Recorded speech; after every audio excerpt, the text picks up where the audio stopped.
Hi friends, welcome to Tamil movie update. இன்னைக்கு ஒரு crime ஸ்டோரியோட update தான் வந்திருக்கோம். படத்தோட பேர் வந்து பாத்தீங்கன்னா அதர்ஸ். இந்த படத்துல வந்து பாத்தீங்க அப்படின்னா புதுமுக ஹீரோ ஆதித்ய மாதவன் நடிச்சிருக்காரு. நம்ம ஹீரோயினா வந்து பாத்தீங்க அப்படின்னா கௌரி கிஷன் நடிச்சிருக்காங்க. அஞ்சு குரியன் வந்து ரெண்டாவது ஹீரோயினா நடிச்சிருக்காங்க. படத்துல முனிஷ்காந்த் இருக்காரு இன்னொரு போலீஸா. ஆக்சுவலி படம் வந்து பாத்தீங்கன்னா ஸ்டார்ட் ஆகிறது ஒரு வேன் வந்து ஆக்சிடென்ட் ஆகும். அந்த ஆக்சிடென்ட் ஆனதுல ஒரு 4 பேர் இறந்துருவாங்க. அந்த இறந்தவங்களை கண்டுபிடிக்கிறது தான் படம் ஸ்டார்ட் ஆகுங்க. இறந்தவங்க இப்படி இறந்தாங்க, எதனால இறந்தாங்க, இது ஆக்சிடென்டா கொலையா, இந்த கொலையில எப்படி கிரைம் வந்து வந்துச்சு, அதுக்கப்புறம் நம்ம ஹீரோயின் இருப்பாங்க பாத்தீங்களா, அவங்க வந்து டாக்டரா இருப்பாங்க.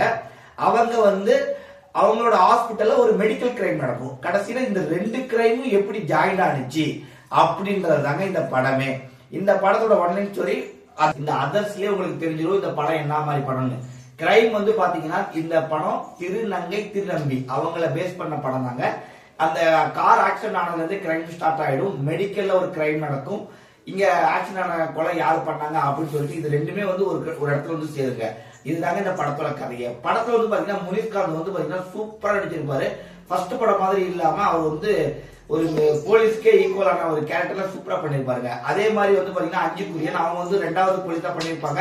அவங்களுமே கிளைமேக்ஸ்ல ஃபைட் சூப்பரா பண்ணிருப்பாங்க. அதே மாதிரி கௌரி கிஷன் வந்து பாத்தீங்க அப்படின்னா டாக்டரா அந்த கேரக்டராவே மாறி இருப்பாங்க. அவங்க ஹாஸ்பிட்டல் நடக்கிற குற்றங்களை கண்டுபிடிச்சு கடைசியில எங்க வந்து ஜாயின் ஆனிச்சு இந்த கதை அவங்க அப்படின்றத கொண்டு வந்திருப்பாங்க. அந்த மாதிரி கொண்டு வரப்ப அவங்கள அந்த டாக்டரை வந்து அட்டாக் பண்ண வருவாங்க. அந்த அட்டாக்கை எப்படி காப்பாத்தினாரு நம்ம ஹீரோ, கடைசியில எப்படி அவங்க வந்து சரவுண்ட் பண்ணாங்க, கிளைமேக்ஸ்ல ஒரு தத்துவம் கொண்டு வந்திருப்பாங்க. தத்துவம் மீன்ஸ் ஒரு ஹியூமன் பீயிங்கோட அவங்களுக்கும் ஒரு மனதாபம் இருக்குது அப்படின்றத சொல்லி கதையை முடிச்சிருப்பாரு நம்ம டைரக்டர். படத்துல வந்து பாத்தீங்க அப்படின்னா லவ் சீன்ஸ் அதிகமா கிடையாது. படம் ஃபுல் அண்ட் ஃபுல் கிரைமை பேஸ் பண்ணியே போயிட்டு இருக்கும். படம் அவ்வளவு சூப்பரா இருக்குங்க. கண்டிப்பா இந்த படத்தை பார்த்துட்டு உங்களோட கமெண்ட் செக்ஷன் கமெண்ட் பண்ணுங்க. சப்ஸ்கிரைப் பண்ணிக்கோங்க, லைக் பண்ணுங்க, ஷேர் பண்ணுங்க. Thank you friends.